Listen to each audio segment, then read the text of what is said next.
144 যারা ভঙ্গ করে পাহাড়িরা বিভিন্ন জায়গায় তারা জড়ো হচ্ছেন এবং বিক্ষোভ কর্মসূচি পালন করছেন। ঠিক সেই জায়গাকে সেই বিষয়টিকে কেন্দ্র করে কিন্তু এখানে সংঘর্ষ রক্তক্ষয়ী সংঘর্ষের ঘটনা ঘটে। এতে করে 3 জন নিহত হয়।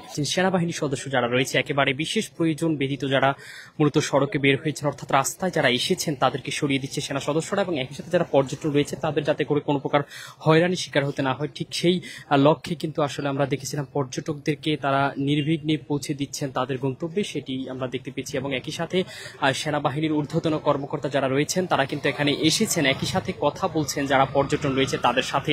এবং আপনাদের কিছু জানিয়ে রাখতে চাই, গতকালকে কিন্তু খাগড়াছড়ির কুইমারা এলাকায় আমরা দেখেছিলাম কিন্তু আসলে সংঘর্ষে 3 জন নিহত হয়েছেন এবং একই সাথে পুরো এলাকা জুড়ে থমথমে অবস্থা বিরাজ করছে। বিশেষ প্রয়োজন ব্যতীত কেউই কিন্তু সড়কে বের হচ্ছে না, সেটি আমরা দেখতে পাচ্ছি। এবং একই সাথে সেনাবাহিনীর সদস্যদের সাথে আমরা কথা বলে যেমনটা জানতে পেরেছি, ঊর্ধ্বতন কর্মকর্তা আমাদেরকে জানিয়েছে যেশুধুমাত্র যারা বিশেষ প্রয়োজন ব্যতীত সড়কে বের হয়েছে তাদের বিরুদ্ধে এই অবস্থান তাদের। এবং একই সাথে সেনা সদস্যরা এখানে কিন্তু আমরা দেখেছি পুরো যেই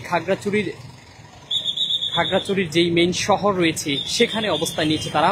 এবং একই সাথে সেনাবাহিনীর সদস্যরা যারা মূলত পথচারী রয়েছে এবং যাত্রী রয়েছে তাদেরকেও কিন্তু সরিয়ে দিচ্ছে। বিশেষ প্রয়োজন ব্যতীত কেউই কিন্তু আসলে বাড়ি থেকে বের হচ্ছে না। 144 দ্বারা এখনো জারি করা হয়েছে এবং পুলিশের সদস্যরা এখানে রয়েছে, পুলিশ সেনাবাহিনী এবং আমরা দেখেছি বিজিবি সদস্যরা কিন্তু পুরো এলাকা রয়েছে।